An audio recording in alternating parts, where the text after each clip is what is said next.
What's going on YouTube? I'm Andrew Crawford, the HC Legend, ya boy! The GOAT, not the GOAT, but I look like a GOAT. Close enough, am I right?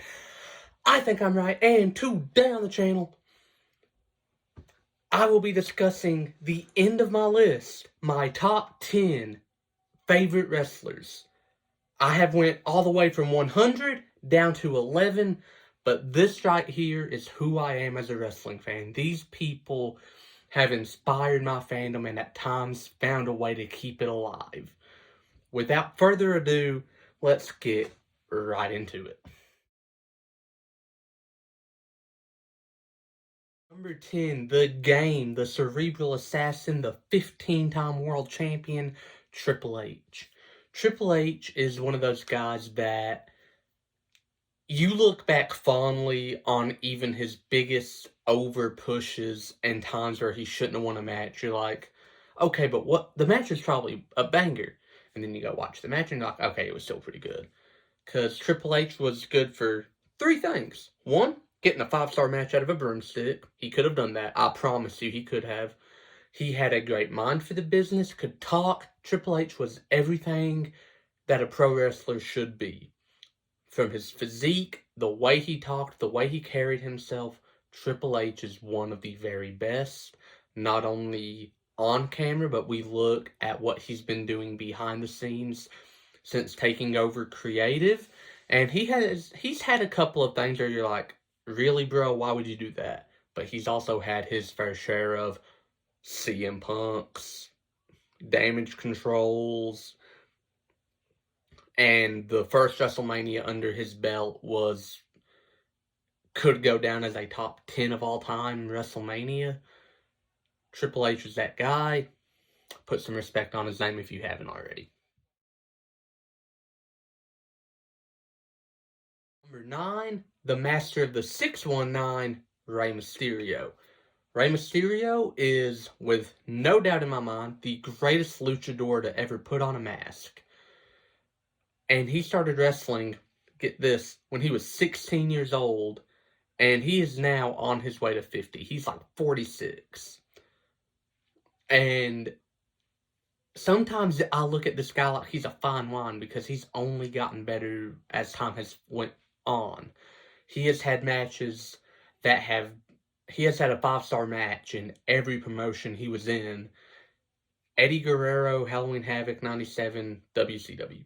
ECW, I would argue his match with Sabu at One Night Stand is one of the better hardcore ruled, no disqualification type matches of his career. And WWE, there's a whole host you can pick from. Kurt versus SummerSlam at SummerSlam 02 versus Eddie at SummerSlam 05, WrestleMania 21. His world title win, not for the match, but for the moment it gave us. Rey Mysterio is one of my very favorites, has been since I was a kid, and I got more hyped to watch him finally smack his son across the face last year than I did when he beat The Miz for the WWE title in 2011, mainly because of what happened at the end of that Raw, but we're not going to talk about it. Number 8, Mr. Seth Rollins, the World Heavyweight Champion, currently a former multi-time WWE Champion, Intercontinental Champion, United States Champion, Tag Team Champion, Money in the Bank winner, Royal Rumble winner. The only thing he's missing is a King of the Ring, honestly.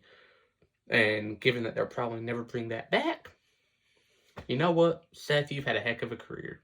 This man debuted 11 years ago, a little over 11 now, in the WWE on the main roster.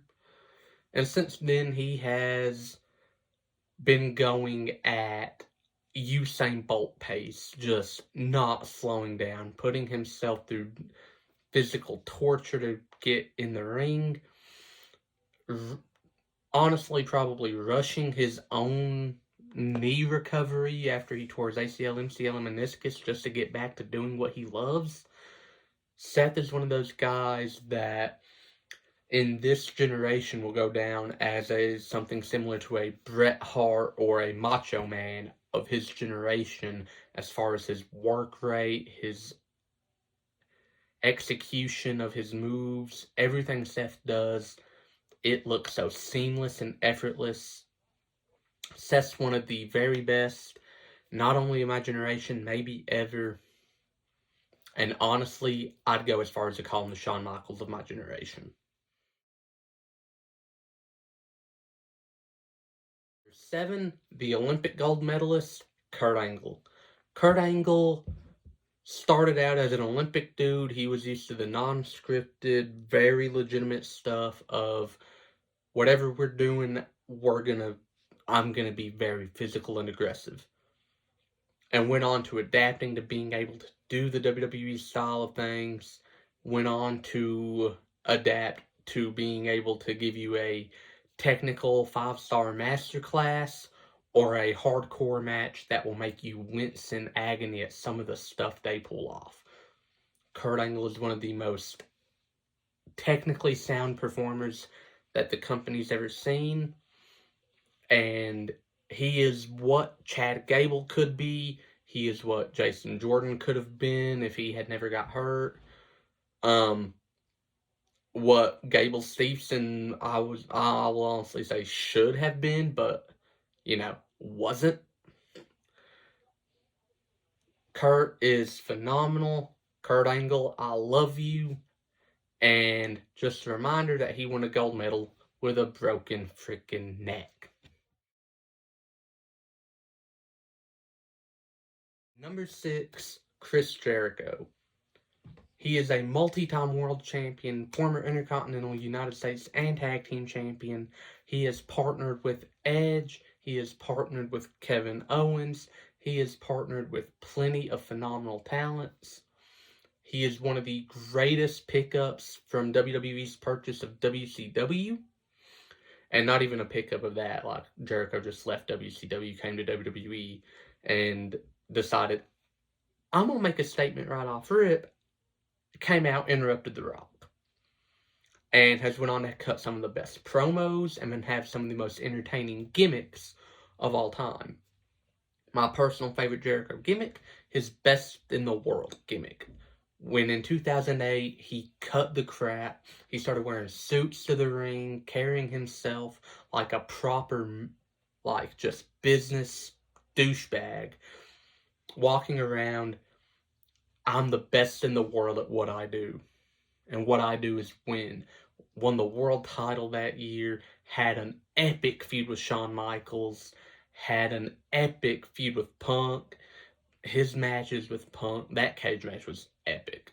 And I think that might have been the only match they had. Jericho could do anything you ask of him, whether you want him to go out there and bleed all over the place or go out there and put on a technical 5-star. And that's something that all 10 of these guys have in common on my list. I'll defend all of these guys. I will die on the hill of these are some of the best wrestlers of all time.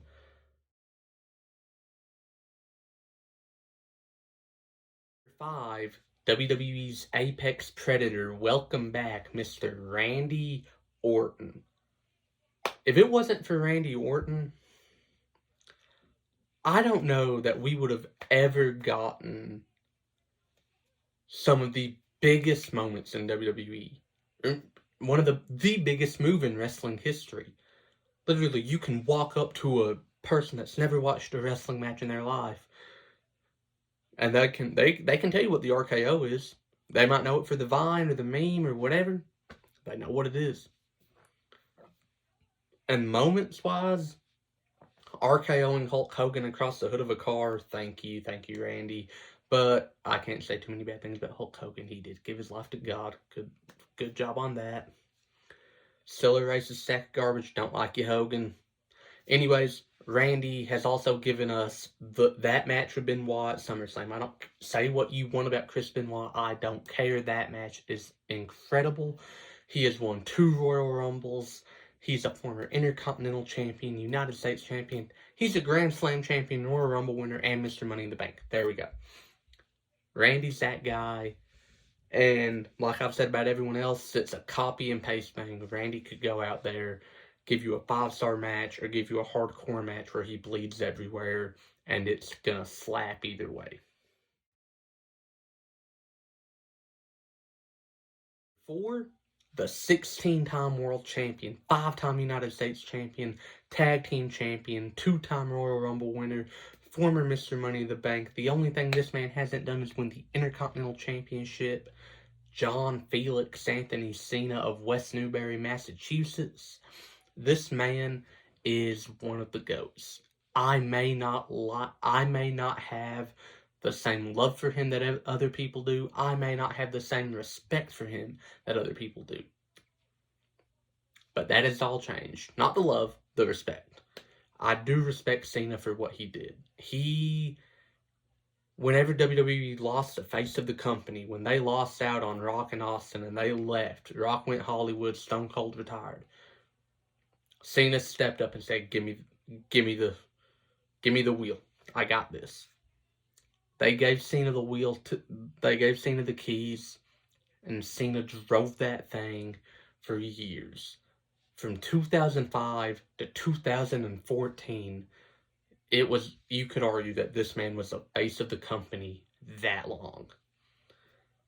Cena deserves so much love and so much respect, and I'm sorry I didn't give it to him sooner.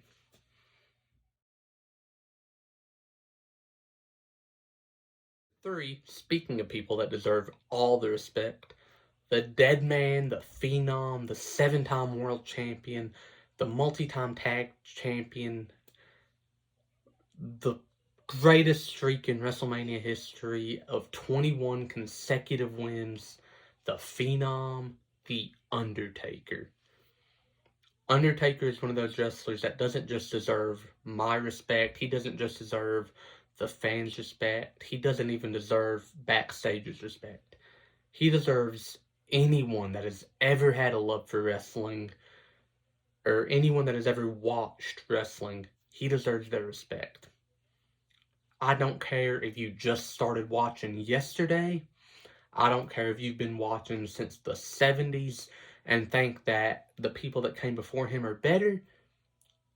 Undertaker is leaps and bounds above everyone in terms of his dedication to the business. He made his debut in 1990.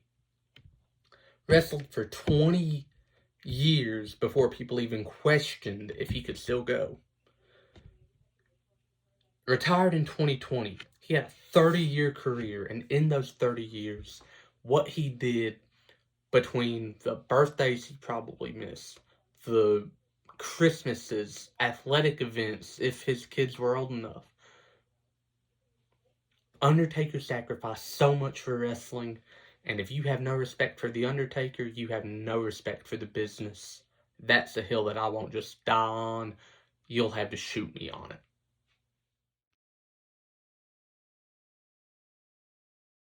Number 2, the charismatic enigma Jeff Hardy. Jeff is the only guy that I can't say can give you a hardcore masterclass and a 5-star masterclass. He can give you the first one. He can give you a hardcore just, oh my, what did we just watch?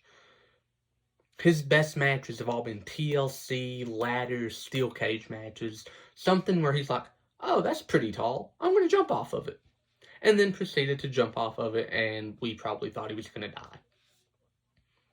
The best non-hardcore, no disqualification, no rules match he's had was his triple threat where he won the WWE title, and much like Rey Mysterio, not for the match, but for the moment that it gave. Jeff is the most mesmerizing pro wrestler of all time for the stuff he was willing to do, the sacrifice he would put his body through of just, again, hey, that's pretty tall, let me jump off this real quick. You know, the love I have for Jeff Hardy goes so far. I met the dude. He was one of the nicest people you'll ever meet. Deserves so much love and respect, but he has had his fair share of mess-ups. But that's one of the reasons I love Jeff Hardy, because he shows that he's a human. You know, yeah, he's gonna have his mess-ups. Jeff has all my respect and all my love. Jeff, you're a dog, but you're not my favorite. Number one, my favorite, my GOAT, the rated R superstar, the 11-time world champion, 5-time intercontinental champion, multi-time US champion, King of the Ring, multi-time tag team champion, like 17 or 14 or something crazy like that. The first ever Money in the Bank winner, 2-time Royal Rumble winner, the rated R superstar, Edge. Edge is my favorite wrestler of all time. I do not care. Edge is my GOAT, because if it wasn't for Edge, I don't think Cena would have picked up the way he did and like kept being able to deliver these kinds of matches that he was at the beginning of his reigns. I think Cena's feud with Edge taught Cena a lot. I think Edge deserves more love than he gets. Edge is not brought up in the GOAT conversation nearly enough.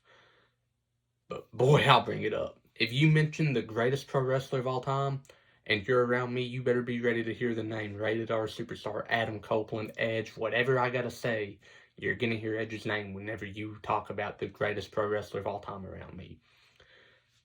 And with that being said, let me just say, in 2020, when he came back to pro wrestling, I cried. He retired in 2011. 9 years. I was finally used to, well, I'd gotten used to it. And entry number 21 of the 2020 Royal Rumble, January 26, 2020. All my basketball fans know that day is the day that Kobe Bryant died. Yeah, me too. But that will also be known as the day that for the first time in 9 years, we heard Alter Bridges' banger, Metalingus, play through the arena. Not because Edge was coming out to promote something or cut talk, but because he was back. And when he came back and he got ready to do the thing, he went down as Adam Copeland and came back up as Edge, almost to say, like a phoenix rising from the ashes. Edge is my GOAT. I love Edge. I love pro wrestling. Outro. And that's the video. Did you like it? Did you love it? Did you hate it? Tell me about it in the comments below. Don't forget to like, share, and subscribe. Stay tuned for my next series, which I will probably be doing like top 10 matches by my top 10 favorite tag teams. Something like that. I don't know. I'm trying to think. After this, I'm out of stuff to do. I feel like it. If you got any ideas, shoot me a message. With that being said, I'm done. And unlike John Cena, I can see you and I will see you very soon.